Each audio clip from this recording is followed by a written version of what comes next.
भाई चंद्रशेखर, जैसा कि आप कह रहे हैं अभी वे पावर में नहीं है, भाई चंद्रशेखर आज़ाद के साथ में कलम की पावर है, संविधान की पावर है, पूरे समाज की पावर है और उस पावर के तहत वे न्याय दिलाने का काम करते हैं।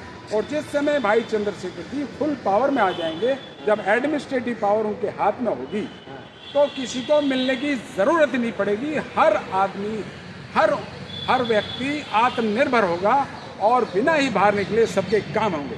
में हम पावर में आएंगे, हमारे गेट पे कोई भी कुत्ता खड़ा नहीं होगा।